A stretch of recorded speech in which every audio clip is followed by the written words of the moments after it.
Hello everyone and welcome back. Today we're comparing 3 game-changing AI coding tools that dropped in February 2026. Let's break down Claude Opus 4.6, GPT 5.3 Codex, and Claude Code. First up, Claude Opus 4.6. This is Anthropic's most powerful AI model for serious coding work.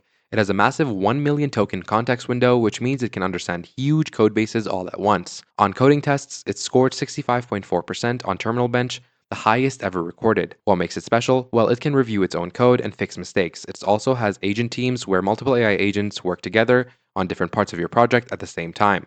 It's best for complex projects that need deep thinking and long-term focus. Next, GPT 5.3 Codex from OpenAI. This model actually helped build itself, which is wild. It runs 25% faster than older versions and got 56.8% on the SWE Bench Pro test. The big difference? Speed. It completes tasks quicker than Opus, but sometimes with less accuracy. It works across the entire software process from writing code to testing and deployment. OpenAI added serious security features because this model is so powerful it could pose cybersecurity risks. It's best for fast development when you need quick results. Finally, we have Claude Code. This isn't a model, it's a tool that lives in your terminal. It uses Claude's models like Sonnet or Opus to help you code. What's cool is it understands your whole project, runs commands, edits multiple files, and even handles Git workflows.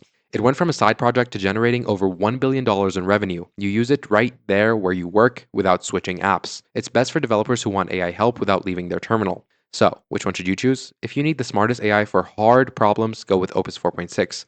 If you want speed and can handle some trade-offs, try GPT 5.3 Codex. And if you want AI that fits your existing workflow, Claude Code is perfect. All three are incredible, just pick what matches your needs. That's it. Let me know which one you're choosing in the comments section below. Don't forget to like, share, and subscribe for more AI comparisons, and I'll see you in the next video.